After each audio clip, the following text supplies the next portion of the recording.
Today, retail sales scream recessionary if you look under the hood.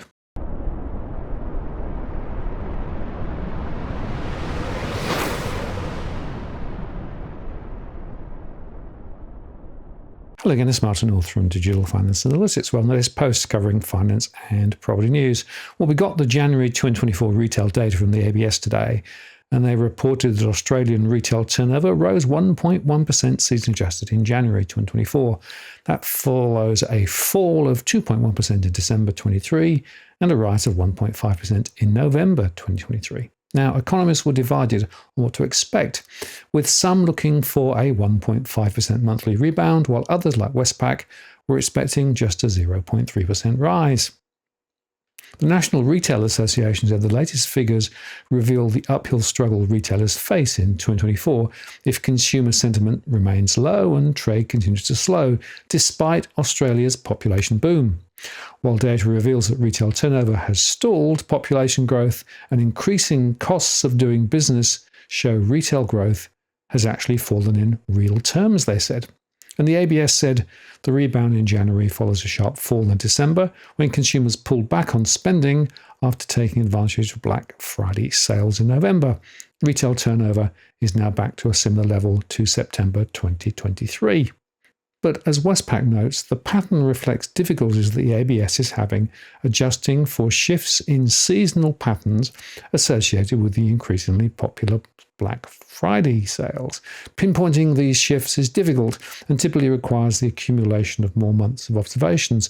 Volatility is progressively smooth as this happens. Notably, today's release again saw a softer profile through November, initially estimated as a 2% surge, and December initially reported as a 2.7% drop. However, this volatility has concealed a material slowing over the past 3 months.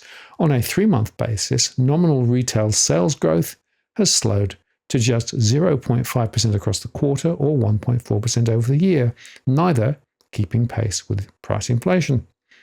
In trend terms, in January, retail turnover was actually unchanged, and this means there's been no growth in retail turnover when we look through the volatility of the past few months, which means that if you adjust for CPI inflation around 4% and population growth around 2.5%, retail sales volumes fell heavily over the year. This is indeed recessionary.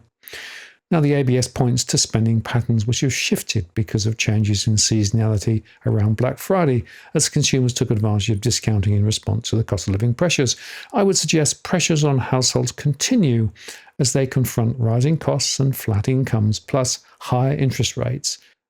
And this was reflected in the most recent mortgage stress data that I discussed yesterday.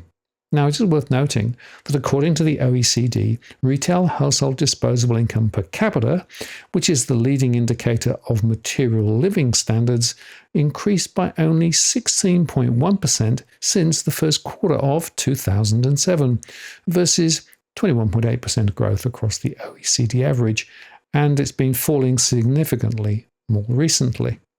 And looking at the elements in the data, food retailing was down, minus 0.1%, and was the only industry to fall after having been the only one to see a rise last month. This is significant, given that the latest CPI on food was reported yesterday at 4.4% annualized, but with bread and cereal products up 7.4%. So in terms of total spend, it's stationary, but the actual volume of goods must have fallen to return the small fall. Turnover did rebound in all of the non-food industries following last month's falls. Clothing, footwear and personal accessory retailing rose 2.4%. That had the largest rise. This was followed by household goods retailing at 2.3% and department stores at 1.7%. Other retailing was 1.7%, and that was the only non-food industry to see a larger rise in January than a fall in turnover in December, when it fell 0.5%. For food-related industries, cafes, restaurants and takeaway food services turnover rose 1.3%, following 4 consecutive monthly falls. Now, the ABS said that spending in cafes, restaurants and takeaway food services was boosted this month by large sporting events, lifting turnover more than usual. Bumper crowds for the Australian tennis summer and the Big Bash League boosted sales in catering services, which are part of this industry. Maybe Taylor Swift will save the numbers next month. Retail turnover rose across the country in most of the jurisdictions by around 1% or more, following large falls in December. But Tasmania was the only exception, rising 1.3% after a flat December. Victoria experienced one of the largest increases in retail turnover, 1.4%. Queensland and New South Wales both saw a mediocre rise in trade at 0.9% and 0.8%. Now, this recessionary narrative is confirmed when we look at the figures on a 3-month basis. This shows a much weaker picture, with clothing down 1.8% over the quarter, a stagnant result for department stores, which were flat, while sales growth for household goods is holding up just 1.4% across the quarter. In comparison, cafes continue to contract, down 0.7% across the quarter, despite a decent rise in the January month, and food retailing is steadier with a 1% rise on a quarterly basis. So the Retailers Association concluded, we encourage policymakers to consider the role of retail in maintaining Australia's productivity as they manage the effects of inflation. Retail is the second largest employer in the country and needs urgent support if it can continue to offer employment opportunities to everyday Australians. Or to put another way, the retail numbers highlight the recessionary forces which are now in play, thanks, of course, to those high interest rates and the fact that real income continues to go backwards relative to inflation. So expect more noise from the data ahead, but the underlying trends are very clear. This is indeed recessionary, and it'll be interesting to see whether it translates into the GDP numbers next time around. I'm Martin North from Digital Finance Analytics. Many thanks for watching, and I'll see you again next time.